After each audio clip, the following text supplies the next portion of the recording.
Hey guys, it's Brandon. I'm reacting to One Piece chapter 1138.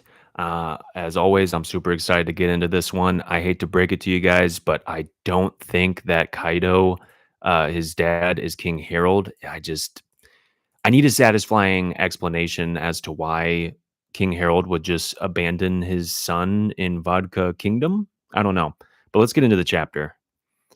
Okay, we have 1138. Harley. Okay, and we got the cover story here. We got Who's Who looking completely fine, even after the whooping that Jinbei gave him. Let's see. The base belongs to Who's Who. What a surprise. Got some characters in the background doing their laughing and crap. All right. These cover stories, man. I hope that it translates into something connect connective with the chapter, you know? I think it's been a while since we've had that, so hopefully. Okay. The aftermath of Loki's defiance. Man. All right. The spitting image of red haired Shanks. Did you really think I'd just write that off as a coincidence? And he's got some ellipses going on with a little shade over the eyes. Mind your own business. That matter has nothing to do with you. You're not wrong, but a great pirate and a celestial dragon. They're polar opposites. You can't blame me for being curious. Anyone would find it strange that you two share the same face. The pirate you're referring to is my younger twin.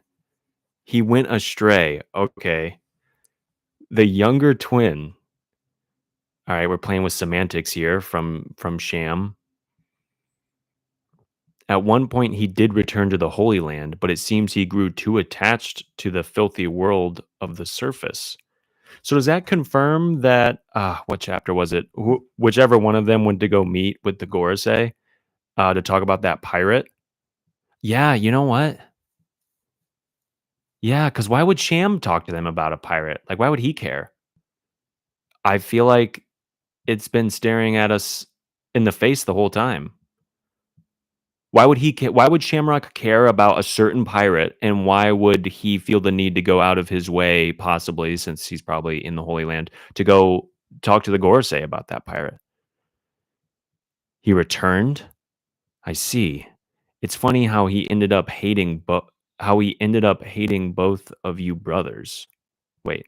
It's funny how I ended up hating both of you brothers. And I thought my grudge couldn't get any worse. What a family. You bastards. When I get out of these chains, you know what I'll do, right? I'll make it my mission to make sure my buddies are avenged. Okay. Okay. Was that supposed to be a threat? Captain, you don't have to. I know. Oh, and he pulls out the sword. He isn't worth getting my hands dirty over. Cerberus? Did his sword just turn into Cerberus? A Cerber sword?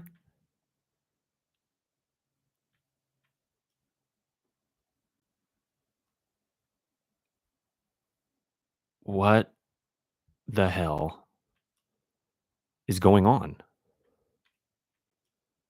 I guess this confirms Blackbeard doesn't have the Cerberus fruit. I mean, it's coming out of the sword, right? Like, I'm seeing this right.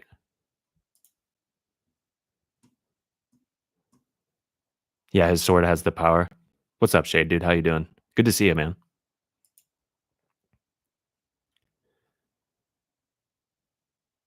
What the hell is that? It's a Cerberus sword.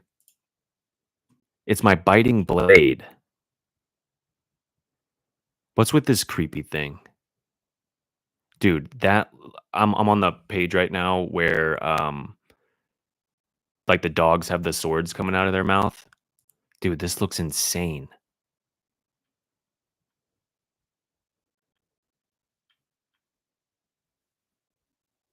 and they're like doing like a weird winding up thing with their collar. Huh? Captain, let's clean up here and move on. Scramble.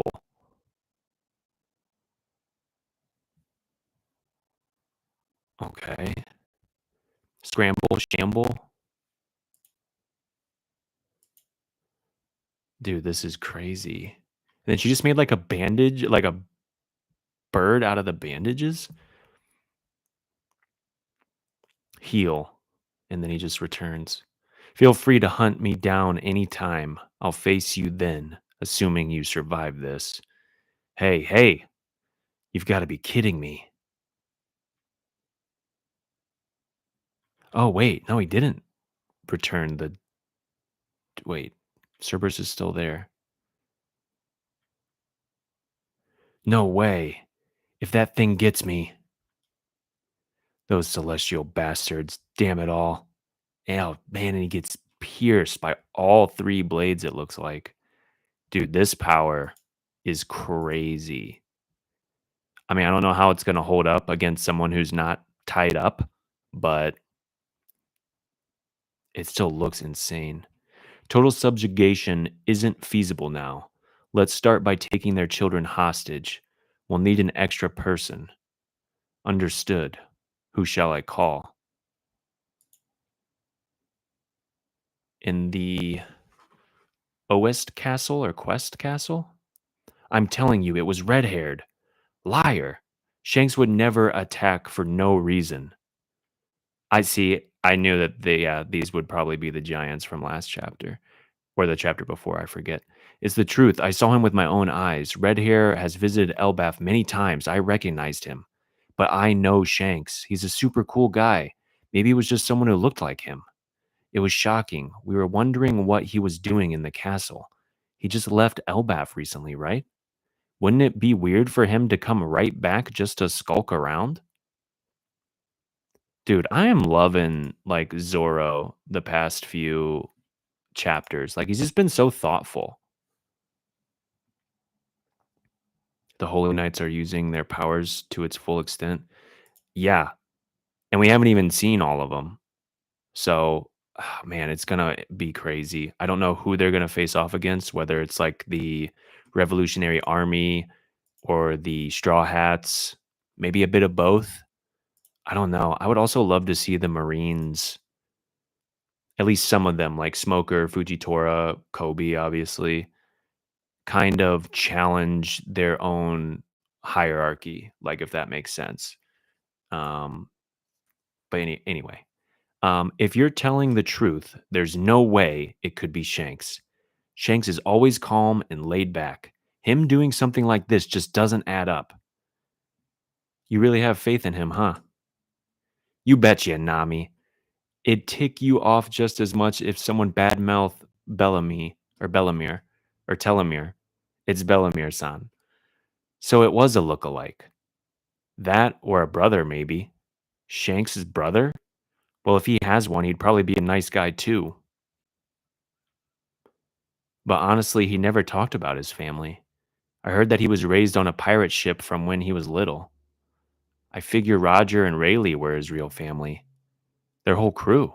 Except for Buggy. Frankie's group, the Treasure Tree Atom. Unbelievable. Atom wood as far as the eye can see, and I thought it was meant to be rare. Wow, I had no idea it was so valuable overseas.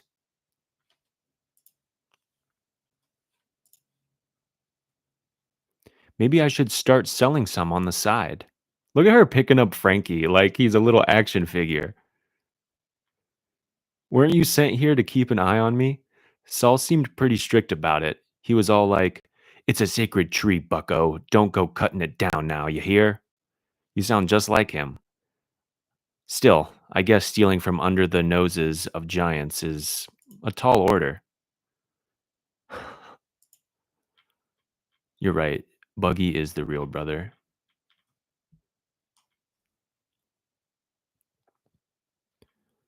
Maybe that explains the markup. Hmm? What's that? It's a mural.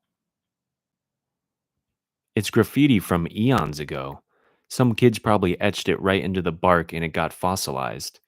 It's now designated as a cultural heritage site, thanks to its enormous historical value. Is a Punk's doodle that big of a deal? It's said to date back somewhere between 900 and 800 years ago. Okay. If that's true, then that would place it right in the middle of the void century. What? Yeah, Frankie, get with the program. We got to show Robin. She'll be thrilled. Hey, ain't this drawing kind of odd for Elbaf? Not all the figures look like giants. Quite. As far as we know, there were definitely times where the races of the world clashed, but this kind of cooperation is unheard of. And we got like this kingly figure. We have what's obvious to me as the giant robot, Emmett, and then some like jackal or dog creature here. That's why I think it was probably just some kid's dream. Oh, let's not go down this road, bringing the metaphorical into the concrete or extrapolating extractions into or abstractions into like the real world. Walrus School.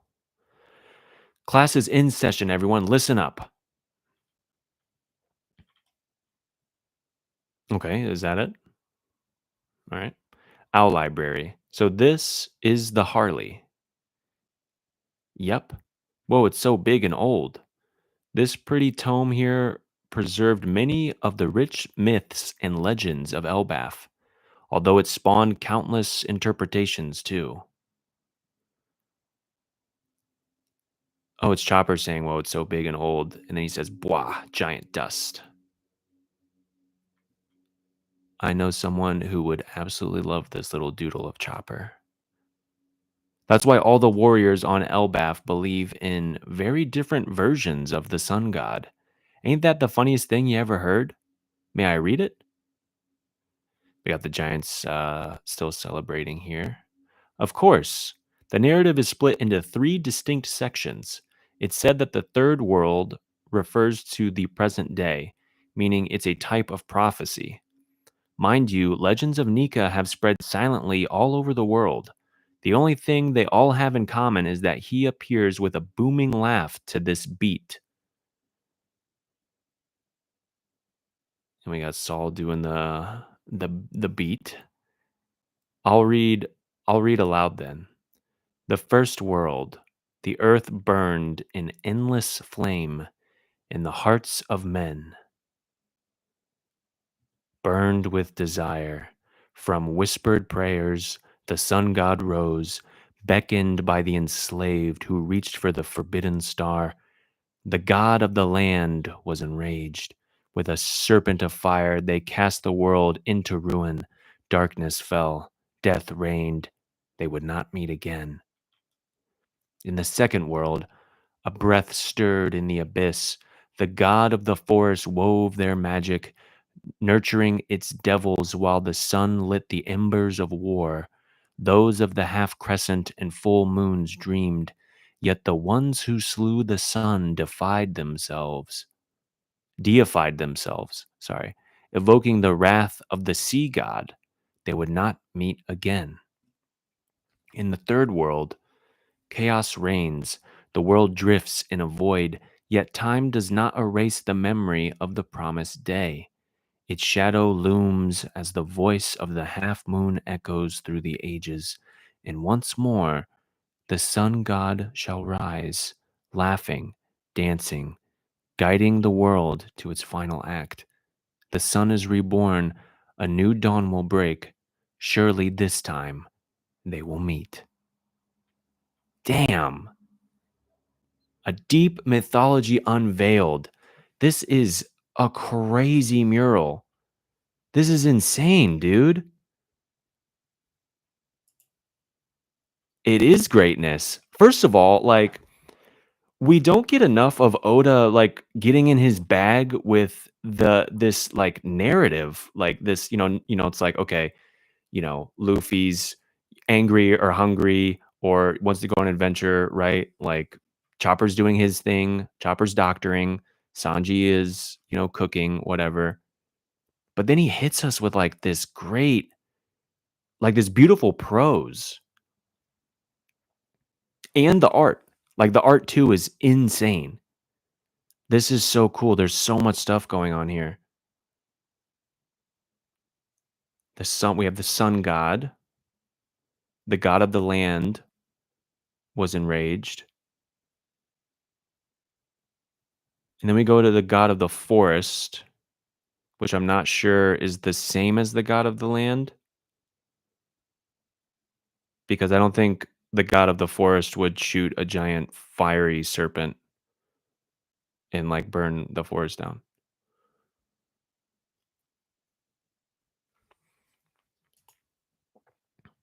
Yeah, yeah, the gods of Skypiea. I was just thinking that same thing.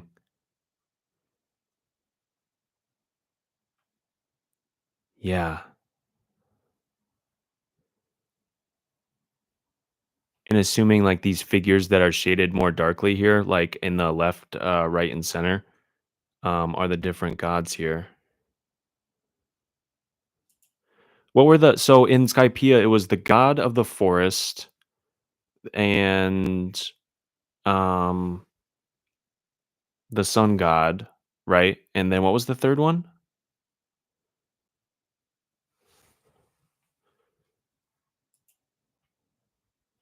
Or am I getting confused? I definitely remember the forest god. Yeah, we had forest.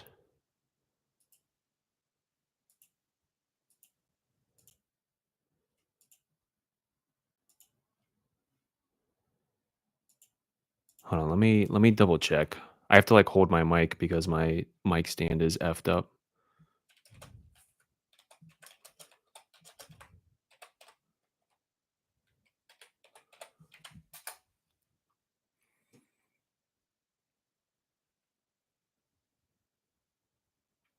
Oh yeah, wasn't yeah, there's the rain god. Yeah. Yeah, sun, rain, earth, forest. Dude. I mean, I think we all expected for Elbaf to be insane, but I mean, this is getting just so good. Like we're finally getting some like deep, deep lore. And then like it's crazy. This series has been going on for like 25 years. And it's crazy that we're just getting hints now of some of these questions or the hints to those answers. And if you look like on the left, we have what's clearly Nika with the sword and shield. We have Emmett behind him. We have a giant whale, so like Fishman people. These are and this is what Ripley said earlier, like the different races of the world coming together. What look like the people of Wano, giants, mermaids, the Tontatas are right here. We got like the 8-pointed sun, which could be a reference to Alabasta. The Arc Maxim in the right side.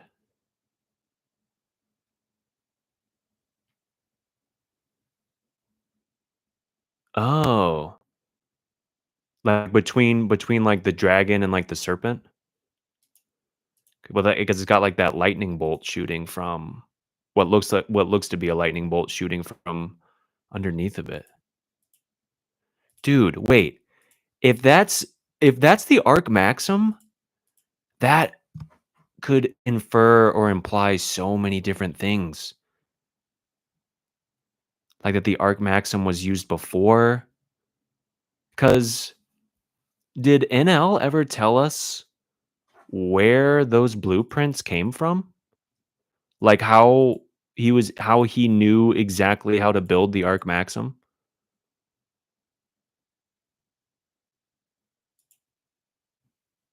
Because now I'm wondering, like, is that something else that was just because Skypiea obviously has lots of deep history and lore, so it's like, was that something that was passed down? We also have the Noah right there kind of beneath, it looks like.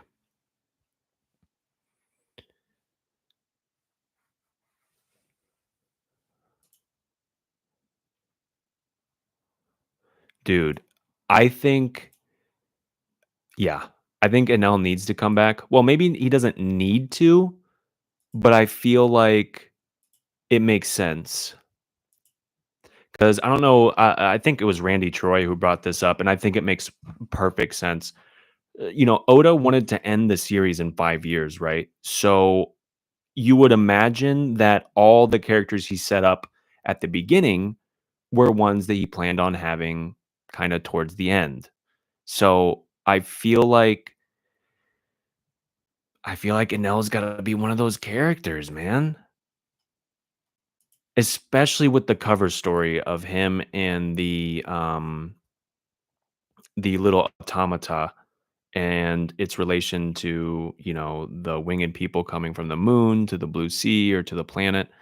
Like, I think he has to come back if he helps us understand or reveals to us something deeper about the history of the winged race.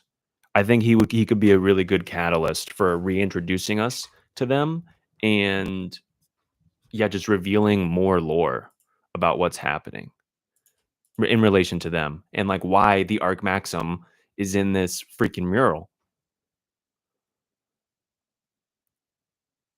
And I'm wondering too, like, this little, like, conveyor belt system or, like, this pulley system of them, like, on the platforms, like, rising up and, like, little balls of energy going towards this city or, like, this landscape.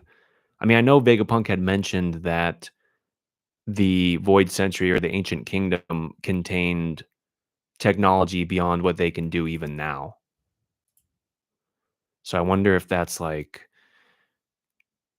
some sort of compartmentalized fuel for like the mother flame or like a hidden element that's yet to be discovered or what. And if you notice too on like the far left where like that big monster is, you see a ship that's parallel to it there and it looks like they have helmets on. Um Presumably, which is very much different than all the other people on the ship, so presumably celestial dragons or, I don't know, dude, people from outer space or something?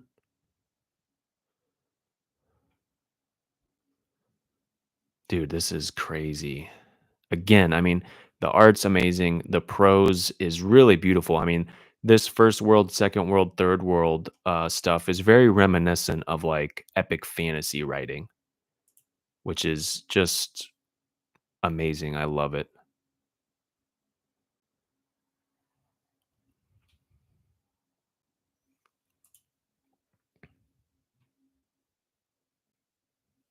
Yeah, yeah, I noticed that too, that there's that crown figure there.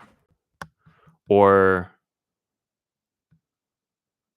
I'm still trying to grasp, and maybe I'm an idiot, but like there's the Noah there, but what is that shape that it's like inside of? It's like inside of something. Like, you know what I mean? Like that darker spot of it. I don't know if you're looking at the chapter or if you're looking at the panel too, but there's the Noah and then there's like this weird shape. It's if I tilt my head, it almost looks like an elephant trunk. Because now that I'm thinking about it, like, if Zunisha was around when Nika or Joy Boy was alive, Zunisha should be in here somewhere, right? Like, you would think.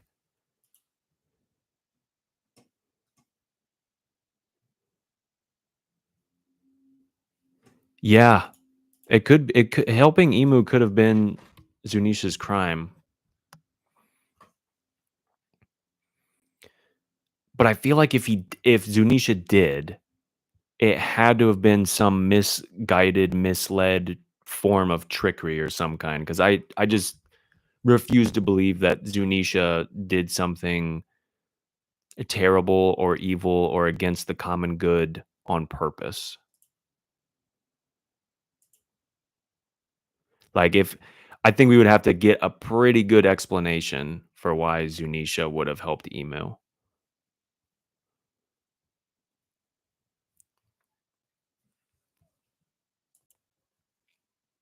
Speaking of explanations, I don't know if you caught the beginning of the stream, but I don't think King Harold is Kaido's dad. Like, it just I would need a reason for why he would leave Kaido on Vodka Kingdom,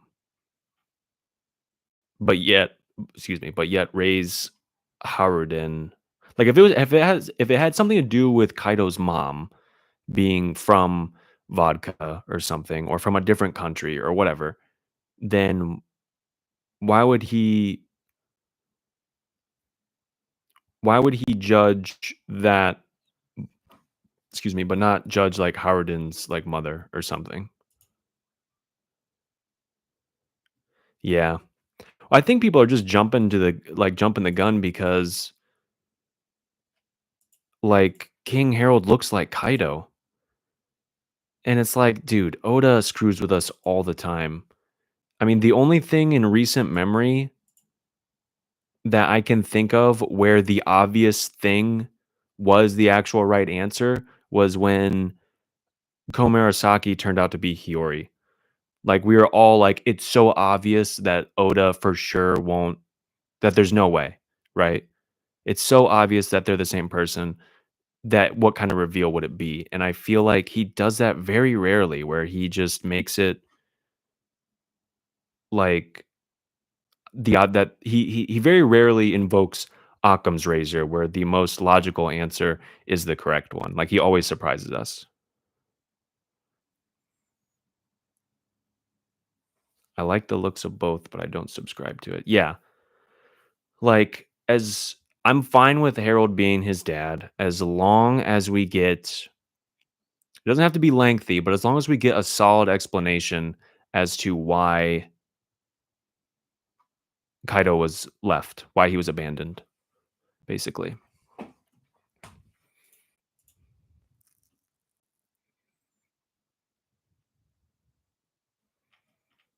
Damn. Elbaf just keeps getting better and better.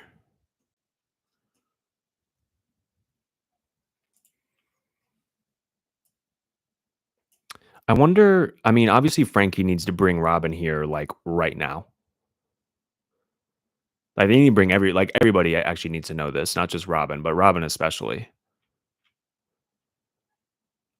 I hope that we don't get one of those things where they bring Robin, or they'll just be like in passing, like, oh yeah, Robin went to go like to the mural with Frankie and stuff like that. And we don't get her interpretation or her understanding of it until like way later. That would really piss me off.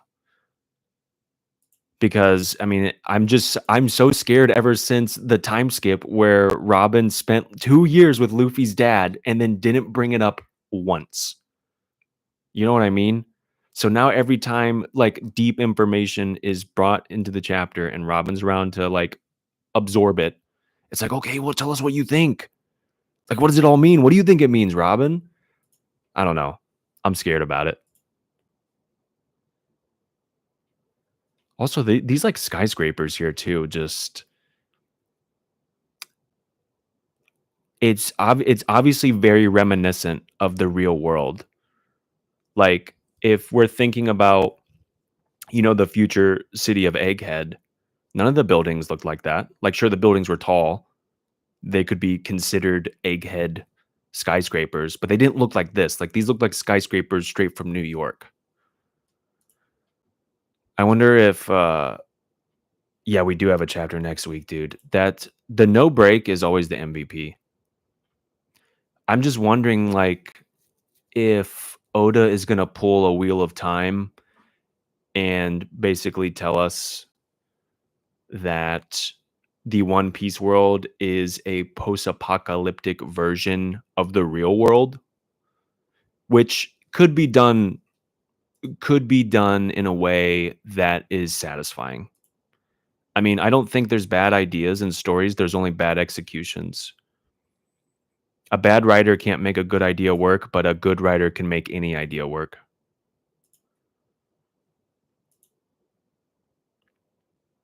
I also, honestly, low key kind of love that trope though, where it's like let's say it's been like a million years or like 10,000 years even into the future, but because it was so catastrophic of the cataclysm or the apocalypse that occurred, society not only regressed but changed, obviously, where they have to use the ruins of the old world to understand and rebuild the new one.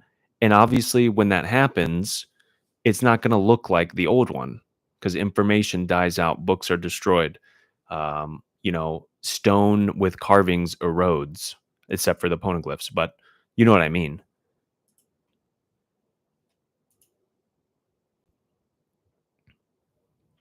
If Oda just pulled a Robert Jordan and just was like, yeah, this is the old world, or this is the aftermath of the old world, that would be crazy.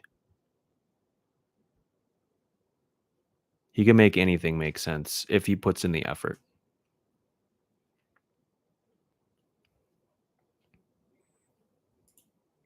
I want to reread these final like three things one more time because one, it's so good, but two, like this contains info. This is like Skypiea level lore information here.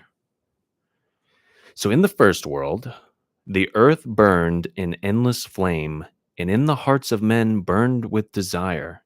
From whispered prayers, the sun god rose, beckoned by the enslaved who reached for the forbidden star. The god of the land was enraged. With a serpent of fire, they cast the world into ruin. Darkness fell, death reigned. They would not meet again. In the second world, a breath stirred in the abyss. The god of the forest wove their magic, nurturing its devils. While the sun lit the embers of war, those of the half crescent and full moons dreamed. Yet the ones who slew the sun deified themselves, evoking the wrath of the sea god. They would not meet again. In the third world, chaos reigns. The world drifts in a void, yet time does not erase the memory of the promised day.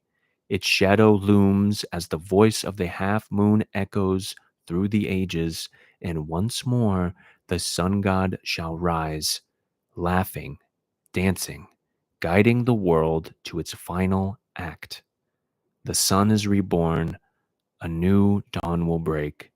Surely this time they will meet. I mean, that's so crazy. It's so good. The earth burned in the endless flame. The god of the land was enraged. With a serpent of fire, they cast the world into ruin. The god of the land was enraged, cast the world into ruin. Darkness fell. The god of the forest wove their magic, nurturing its devils. Okay.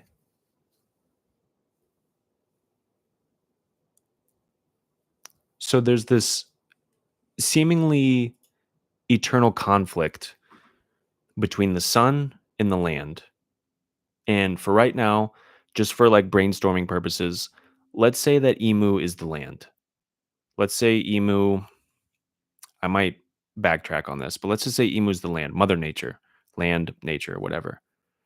The god of the forest, separate from Mother Nature, let's just say for now, wove their magic, nurturing its devils, clearly a reference to devil fruits, while the sun lit the embers of war.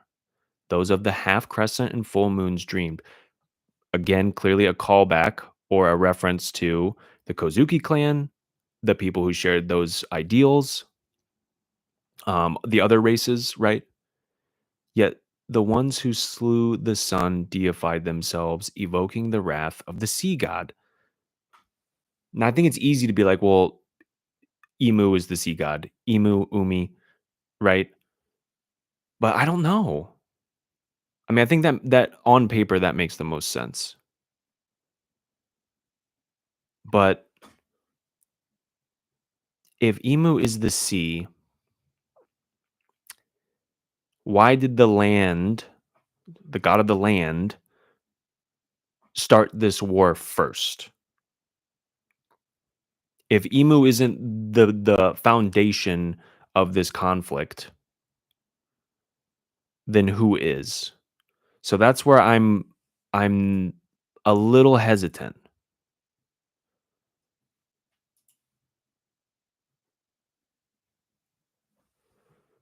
And it says the full moon's dreamed as well. So we know Blackbeard isn't doing any dreaming. And in that little picture of Blackbeard when he's a child, guess what? There's a half crescent moon in the background. I'm pretty sure. I'm pretty sure. The world drifts in a void, yet time does not erase the memory of the promised day. Shadow looms as the voice of the half moon echoes through the ages, and once more the sun god shall rise. I think it's interesting that there's a lot of companionship, if you will, to the notion of the moon and the sun god, or the sun, let's just say, because as we know, they're in the real world, right?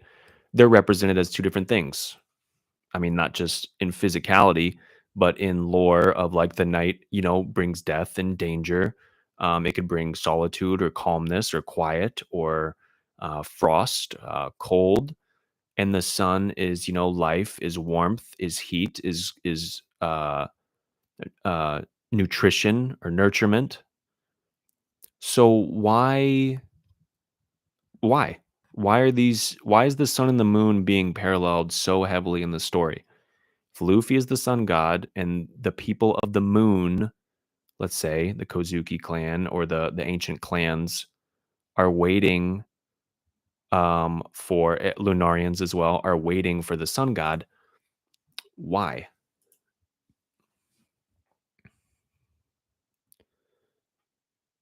And especially cuz I don't know who it was that was talking about it, but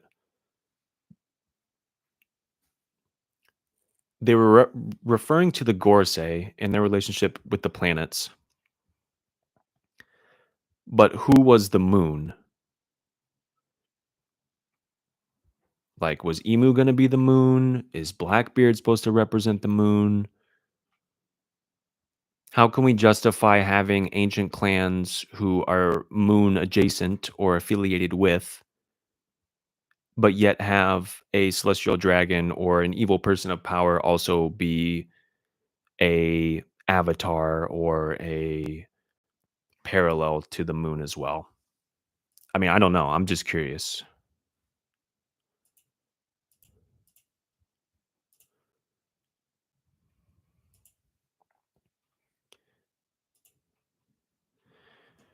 This is a chapter for the community to cook with. Everybody going to have a different intuition for this.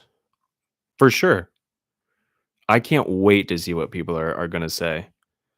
I mean, I know Joy Boy and, like, Brago and Cole and, like, everybody's gonna run with this. I'm really excited to see what Sawyer has to say. I feel like I haven't seen a review from him in, like, a minute. I don't know if I'm just blind and I haven't seen his uploads, but Sawyer always drops really quality information that really gets me to think about stuff.